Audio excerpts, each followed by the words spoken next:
খুঁজে দেখো, খুদাকেও পেতে পারো, কিন্তু শয়তানকে পাওয়া যায় না। কাপুরুষ, বাইরে বেরিয়ে আয়। আচ্ছা শোনো, যেতে যেতে একটা কথা শুনে যাও। ওই যে জাদুর বইটা আছে না, ওটা আমায় মিশর পাঠাচ্ছে, আর ওখানে আন্টির জিন আমার অপেক্ষা করছে বোধহয়। এখন তুমি যদি চাও তাহলে সেই যাত্রায় তুমিও যেতে পারো। তবে হ্যাঁ, দ্বিতীয়বার তোমাকে দেখে খুব খুশি হয়েছি, কালো চোর।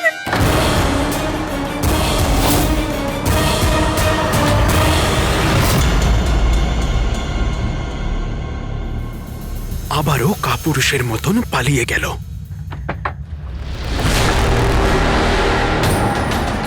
গুফো,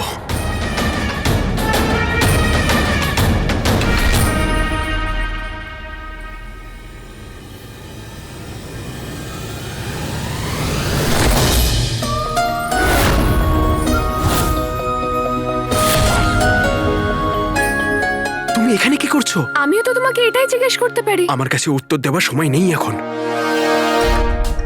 তুমি এখানে কি করছো? আমি এখানে কাউকে খুঁজছি।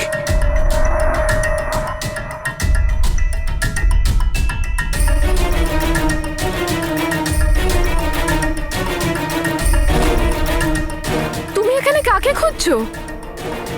কালো চোর? গুফো,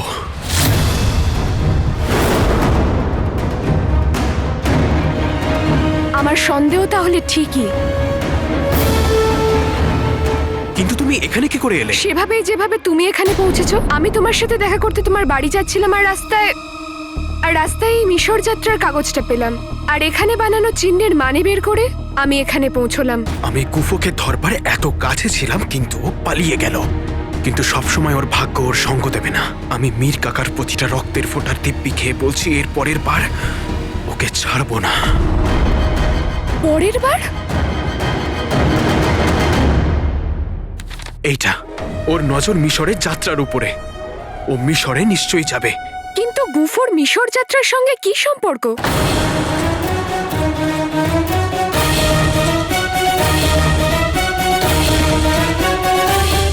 সেটা তো গুফোই বলতে পারবে। আর তাছাড়াও আমি গুফোকে ধরতে চাই, সে বাগদাদে ধরি বা মিশরে। তোমার আমার সাহায্যের প্রয়োজন পড়বে, কালো চোর। এই কথাটা তুমিও জানো যে যখন আমরা একসাথে থাকি তখন আরো শক্তিশালী হয়ে যাই। গুফোর দল অনেক বড়, চারিদিকে ওর লোকেরা ছড়িয়ে আছে। তুমি ওর শক্তি কমাতে পারবে না, কিন্তু যদি আমার সাথে থাকো তাহলে তোমার শক্তি নিশ্চয়ই বাড়াতে পারবে।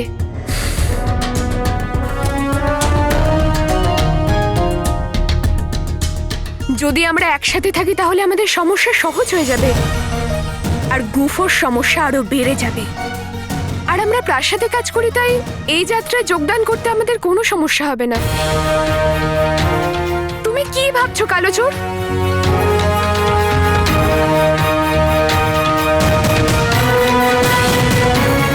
বেশ, আজ থেকে তোমার আর আমার লক্ষ্য একটাই, গুফো।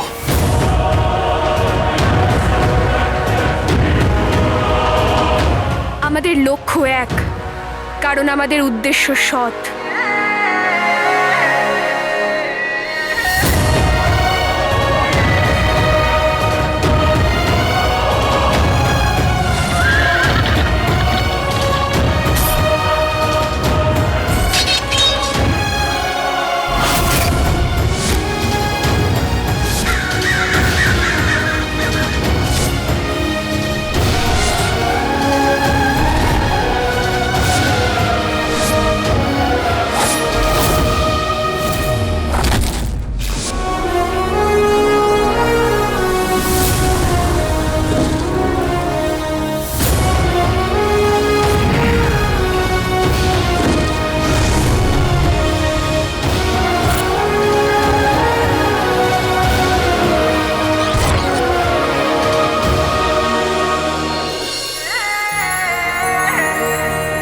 আমি আমার বাগদাদকে আর আমার জনগণকে এই গুফো নামের রোগ থেকে মুক্ত করব। আমি গুফোকে আংটির জিনের কাছে পৌঁছাতে কিছুতেই দেব না। শয়তানকে শয়তানের হাতে পড়তে দেব না।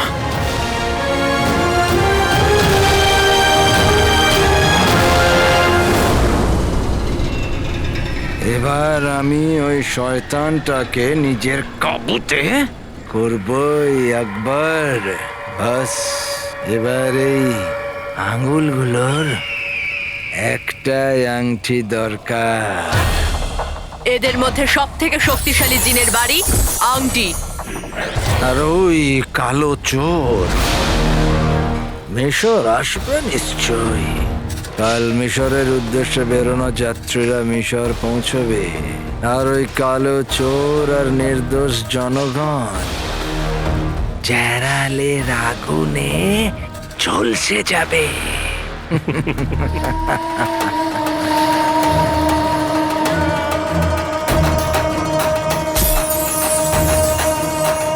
আর এরকম যেই হবে আংটির জিনের ওপর জাফর জাফর জাফর জাফর রাজত্ব করবে করবে করবে। জাফর জাফর জাফর রাজত্ব করবে।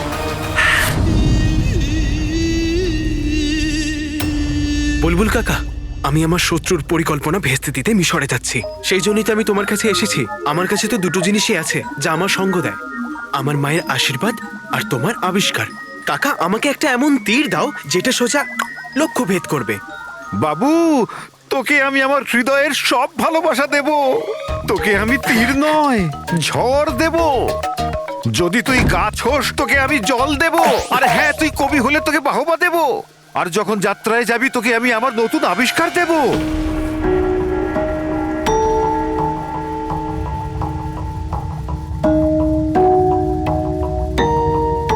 এইটা কি বাবু? এটা খোঁজো খান। যেমন কুকুর জুতো শুকে চোরকে চিনে ফেলে, তেমন এটাও জিনিসকে ছুঁয়ে তার মালিককে চিনে ফেলে। আর হ্যাঁ, তার দিকে ইশারা করতে থাকে। বুঝতে পারলি না বাবু? তোর কোনো একটা জিনিস দে। আর বাবু, তুই আমার থেকে এমন দূরে চলে যা যেমন তুই প্রেমিক আর আমি প্রেমিকার বাবা।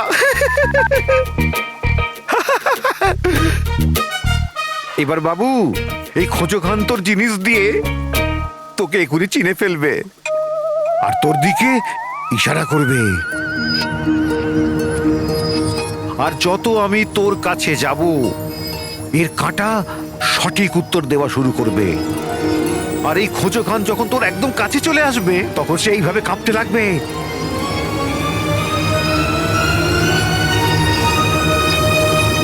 আরে বাহ বুলবুল কাকা, যতক্ষণ এই খোঁজোখান আমার সাথে রয়েছে কেউ আমার থেকে লুকোতে পারবে না। কিন্তু মনে রাখ বাবু, এটা তখনই কাজ করবে যখন তোর কাছে সেই ব্যক্তির কোনো জিনিস থাকবে।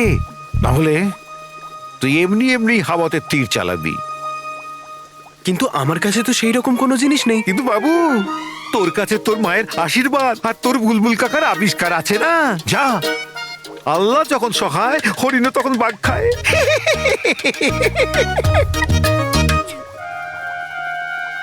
যদি আমায় গুফোকে আংটির জিনের কাছে পৌঁছানো থেকে আটকাতে হয় তাহলে যে করেই হোক ওর কোনো জিনিস আমায় জোগাড় করতে হবে। কিন্তু কি করে? এমন ফাঁদ পেতেছি আমার বন্ধু, যে কালো চোর ওখানে আসবে তো নিজের মর্জিতে, কিন্তু যাবে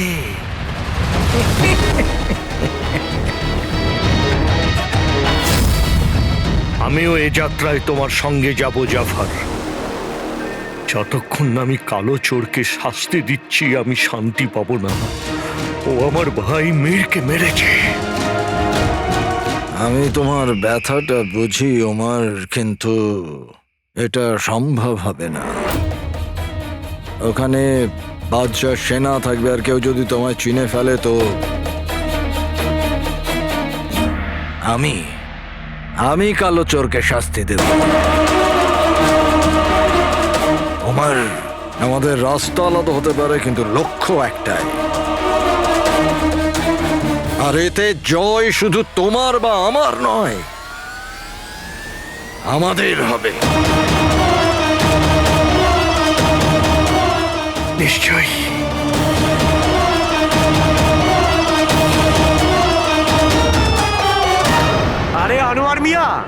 মিশর তো ঘুরে আসবেন, কিন্তু একটু ভাবুন এই যাত্রা বাগদাদের জন্য কতটা লাভের হবে। আরে দেশের ভালোর জন্য কিছুদিন দোকান বন্ধ থাকবে, এ তো ভালোই হবে। আরে আলাদিন, শুনেছি তুমিও নাকি মিশরে যাচ্ছ? হ্যাঁ কাকা, আরে মাশাআল্লাহ। আপনারা যাচ্ছেন বাগদাদকে উন্নত করবার জন্যে, আর আমি যাচ্ছি বাঁচাতে। বাগদাদ বাঁচলে তারপর তো উন্নত হবে। বুলবুল কাকা আমায় খোঁজোখান তো দিল, কিন্তু আমার কাছে গুফর তো কোনো জিনিসই নেই। ঈশ্বরও জানেন যে আমার কাছে চাবি ছাড়া একটা বন্ধ তালা রয়েছে। আমার কাছে গুফর কোনো জিনিস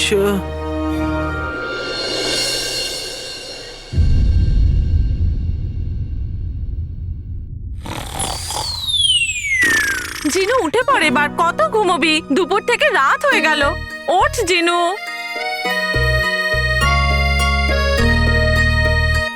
ওঠো, এবার চোখ খোলো। জিনু আমার খুব ভালো। সূর্য গিয়ে চন্দ্র এলো, মা নিয়ে পরোটা এলো। পরোটা? কোথায় পরোটা? মা, তুমি কি এক্ষুনি পরোটা বললে? হ্যাঁ, গরম গরম পরোটা বানাচ্ছি তোর জন্য। আল্লাহ হাবিবি, এবার আমি করব কি? আসুন আসুন জাভেদ মিয়া, এই সেই ঘর যেটা সম্পর্কে আপনাকে বলছিলাম।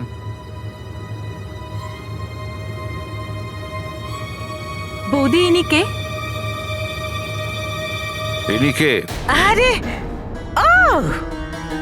ও হলো আমাদের ভিখিরি ভাড়াটে। 4 দিনের জীবনে 3 দিনের অতিথি মাত্র। আর কাকি, তোমরা যখন বাড়ি ছেড়ে চলে যাবে আমার একদম ভালো লাগবে না, আমার মন ভেঙে যাবে। গুলো মনে আছে রুকসার, তোমার এই গন্ডার ছেলের জন্য তুমি আমাদের অপমানিত করেছ না? সেই অপমানের বদলে তোমাকে এই বাড়িটা ছাড়তে হবে। কি বলেছিলে তুমি? কিন্তু মা, আমরা তো অপমানিত হতেই থাকি, আর সবাই কতই বা মনে রাখে। গুল্লু, আমার সোনা, তুই আমাকে তোর বাবার কথা মনে করিয়ে দিচ্ছিস। মা, আরে জাভেদ মিয়া, আসুন না, আপনাকে এই ঘরটা দেখাই। গুল্লু, আরে জাভেদ কাকা, কত সুন্দর ঘর। আর এই বিছানাটা একটু বসে দেখুন। হ্যাঁ, শুয়ে পড়ুন, শুয়ে পড়ুন। হ্যাঁ জাভেদ কাকা, ও ভালো না?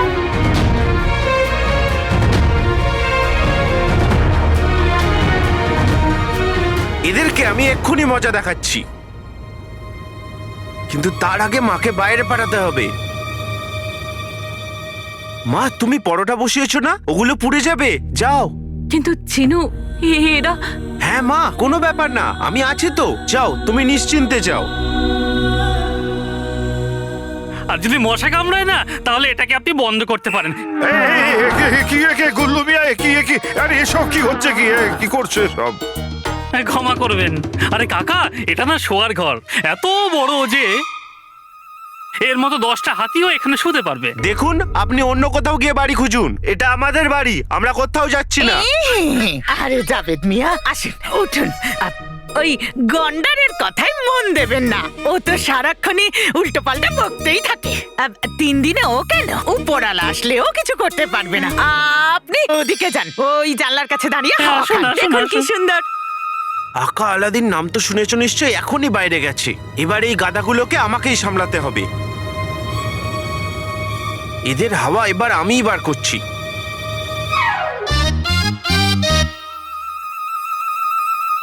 এটা ওটা দেখাও, সবটা জাদু বলে করবো টোটকা। খুব সুস্বাদু খেতে হয় মূলো, এদের 3 জনের ওপর পড়ুক ধুলো।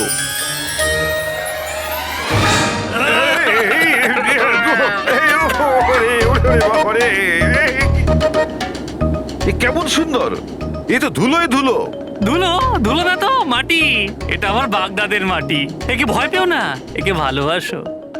আচ্ছা, কারণ এই মাটি আর জল লাগিয়ে তো আমার মুখ এত সুন্দর হয়েছে। না তো কি সুন্দর, কি সুন্দর। আপনি এই জানলাটা ছাড়ুন, এদিকে আসুন, এখান দিয়ে দেখুন। এখান থেকে বাগদাদের সব থেকে সুন্দর দৃশ্য দেখা যায়, বাদশার প্রাসাদ। দেখুন না, দেখুন দেখুন। হ্যাঁ,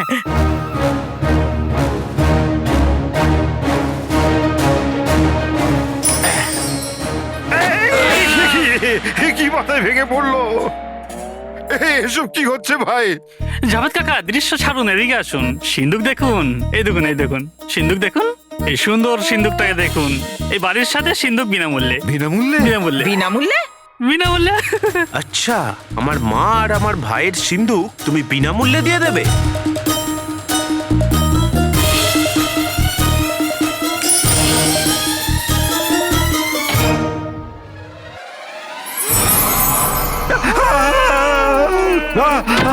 কি হলো গুল্লু, তোর বাবাকে দেখি নাকি? এখানে কঙ্কালের মুন্ডু আছে। কঙ্কালের মাথা? কঙ্কালের মাথা আছে? না মা, না না না। জাভেদ মিয়া, খারাপ ভাববেন না। আপনার চোখ নাকি মটর? হ্যাঁ, এতে তো কিছুই নেই। কিছু নেই, কিছু নেই, শুধু শুধু ভয় দেখিয়ে দিল। এই কি করে হতে পারে? এই বাড়িতে কোনো ভূত আছে নিশ্চয়ই। এই বাড়িতে কোনো অশুভ ছায়া আছে। আমি এখানে থাকবো না। ওরে বাপরে বাপ! ভূত! Welcome to Bitten world. How may I assist you? নতুন ফ্ল্যাটের জন্য একটা স্ট্যান্ড ফ্যান আর কুলার নেব। এই পচা গরম থেকে একটু স্বস্তি চাই। বাজার চলতে সব ব্র্যান্ড আর ভরসাযোগ্য নয়। তার জন্য তো আমাদের ফ্যান আছে, all purpose bullet table fan, ceiling fan. আমাদের সিলিং ফ্যান কিন্তু 30 মাসের ওয়ারেন্টি সহ পাওয়া যায়। আছে ফারাটা 2 বছরের ওয়ারেন্টি, 17 থেকে 20 মিটার এয়ার ফ্লো। মধ্যবিত্তের সাধ্যের মধ্যে একমাত্র ভরসাযোগ্য ব্র্যান্ড বিটেন। আমাদের কুলারের কিন্তু অনেক range, 45 litres, 50 litres, 70 litres, 90 litres, 110 litres. Honeycomb সহযোগে বিটেনের সব কুলারের ওয়ারেন্টি 1 বছর। চেনা হাওয়ায় অচেনা অনুভূতির জন্য একমাত্র আদর্শ বিটেন। গরমে স্বস্তি পেতে বিটেনের ফ্যান হোক বা কুলার, আজই আনুন বাড়িতে। Beaten, digitally years.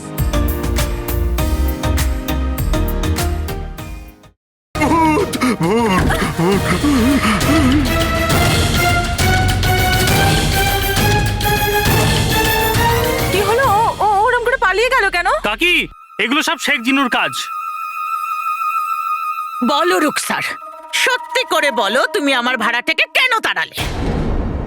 আমি? বৌদি, আমি তো যেন কিচ্ছু জানো না। দেখাচ্ছি মজা, এক্ষুনি দেখাচ্ছি। মা, আমি বলছি। শোনা, যতটা তোর করার ছিল করেছিস। এবারে তুই বাড়ি যা আর বাবাকে আমি পাঠা। আমি বাবাকে পাঠাচ্ছি। আর তুমি দাঁড়াও। বৌদি, সোনার আসর পিঠ দিব্যি।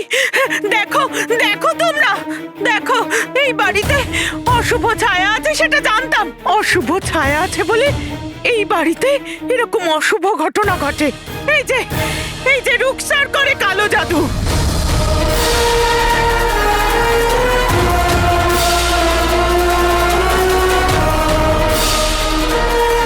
খবরদার কাকি, আমার মা কালো জাদু করে না। আচ্ছা, তাহলে কোন রঙের করে? আমি বলবো না। তাহলে কে দেবে উত্তর? ভেতরে রাখা তেল মাখানো লাঠি উত্তর দেবে। আরে খুব ভালো। কি? জিনু, তুই ভেতরে যা। না মা, আমি তোমাকে একা ছাড়বো না। আমি তোকে বলছি তো, যা মা, যা।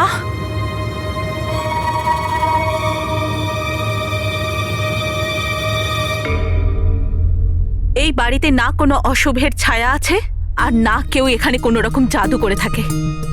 এই বাড়িতে শুধু একজন মা আর তার 2 ছেলের ভালোবাসা থাকে। আর যদি বলো আমাদের বাড়ি ছেড়ে যাবার কথা, আমরা কোথাও যাব না।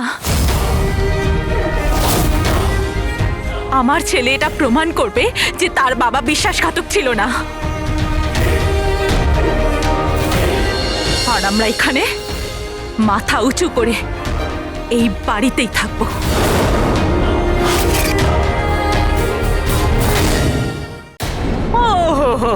রুকসার, মনেই ভুল ধারণা রেখো না যে তোমার ছেলে এটা প্রমাণ করতে পারবে যে ওর বাবা বিশ্বাসঘাতক নয়।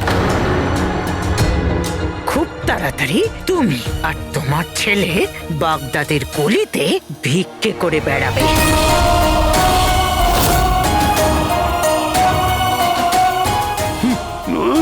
আল্লাহর নামে কিছু দিয়ে দাও গো বাবা। এসব কি হচ্ছে? আরে সেই বেঈমানের বইয়ের রোজকার নাটক। কবে যাবে এই বাড়ি থেকে? কবে আমরা শান্তি পাবো? খুব তাড়াতাড়ি নাজমা, খুব তাড়াতাড়ি। তাড়াতাড়ি। ইবন বতুতার বংশের প্রদীপ খুব তাড়াতাড়ি হাতে বাটি নিয়ে বাগদাদের গলিতে ভিক্ষে করবে।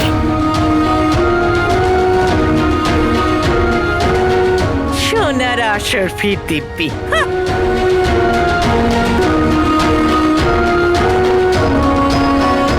যদি আজ মা আমাকে না আটকাতো তাহলে আমি এদের সবাইকে মজা দেখাতাম। আজ এই অপমানের শেষ দিন রুকসার। আজকের পর সমাজ তোমার দিকে আঙুল তুলতে পারবে না রুকসার।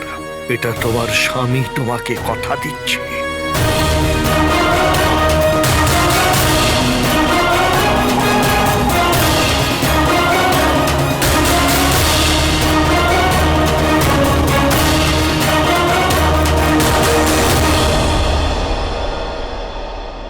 মা, জিনু, আরে কোথায় গেল সবাই? জিনু, মা, জিনু দরগায় যাবে বলেছিল, মনে হয় সেখানেই গেছে। ঈশ্বরই জানেন যে কালকে আমি গফুর কাছে কি করে পৌঁছাবো।